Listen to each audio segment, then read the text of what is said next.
Hello viewers.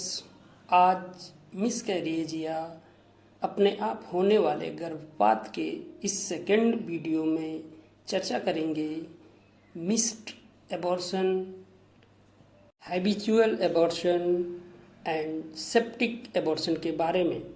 Missed abortion में pregnancy के शुरू के 5 महीने के अंदर यह मिसकैरेज होता है, जिसमें बार बार ब्लीडिंग दर्द के साथ होता रहता है तथा भ्रूण का विकास रुक जाता है।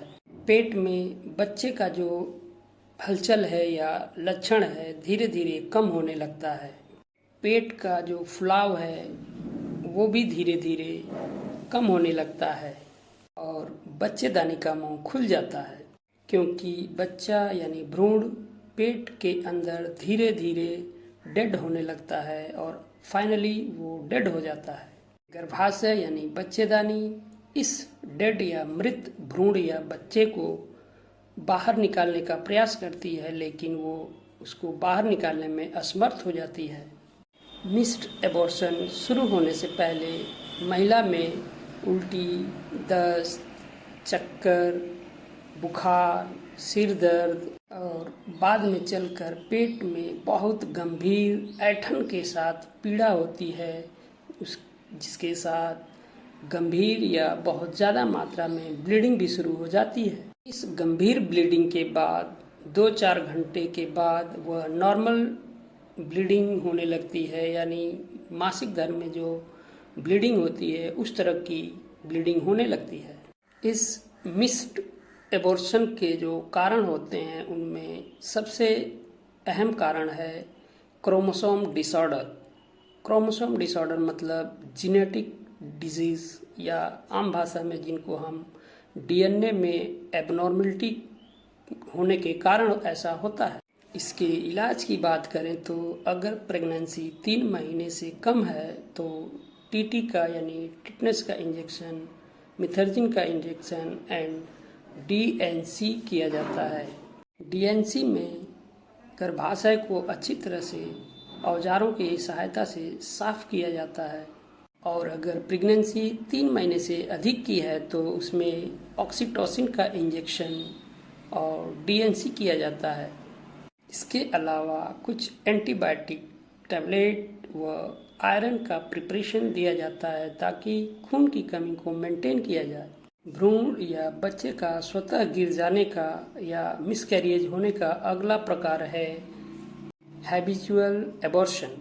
यह मिसकैरेज भी प्रेगनेंसी के शुरू के 5 महीने से पहले ही होती है, जिसमें इस मिसकैरेज के कुछ कारण हैं, जैसे हार्मोन का असंतुलित हो जाना, इम्यूनोलॉजिकल डिसऑर्डर या थ्रोम्बोफिलिया नाम की बीमारी की वजह से भी यह मिसकैरेज होता है।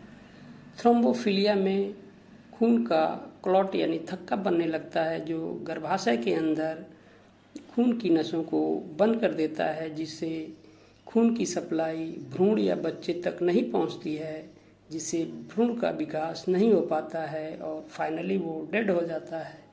इसके इलाज की बात करें तो सबसे पहले इसका टेस्ट कराते हैं और टेस्ट का जो रिपोर्ट आता है उसी के हिसाब से दवाइयाँ चलती हैं, लेकिन ज़्यादातर केसों में हार्मोन का असंतुलित होना ही पाया गया है, जिसमें प्रोजेस्टेरोन की दवाई ट्रीटमेंट में किया जाता है।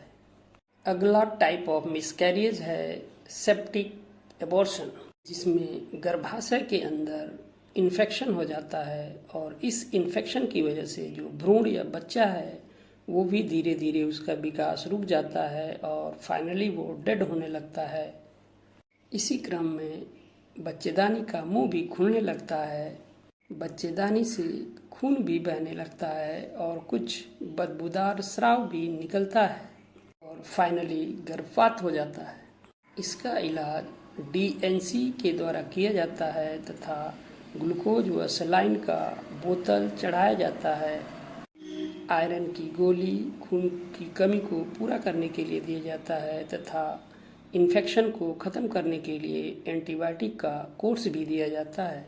इस प्रकार अपने आप होने वाला गर्भपात के जो 5 तरीके हैं उनका बारी बारी यानी पहले वीडियो और इस वीडियो में कर दिया गया है। लेकिन इसके अलावा कुछ और ही मिसकैरियज हैं, जैसे incomplete miscarriage, complete miscarriage. Incomplete miscarriage में भ्रूण का कुछ हिस्सा गर्भाशय में रह जाता है और कुछ गिर जाता है, जिससे ब्लीडिंग बहुत ज़्यादा होती है। इसके अलावा जो कंप्लीट मिसकैरियज है उसमें भ्रूण पूरी तरह से ही गर्भाशय से बाहर निकल जाता है, जिसको कंप्लीट मिसकैरियज कहते हैं। दोस्तों, आशा करता हूँ कि ये वीडियो आपको अच्छा लगा होगा, आपको कुछ सीखने को मिला होगा। धन्यवाद।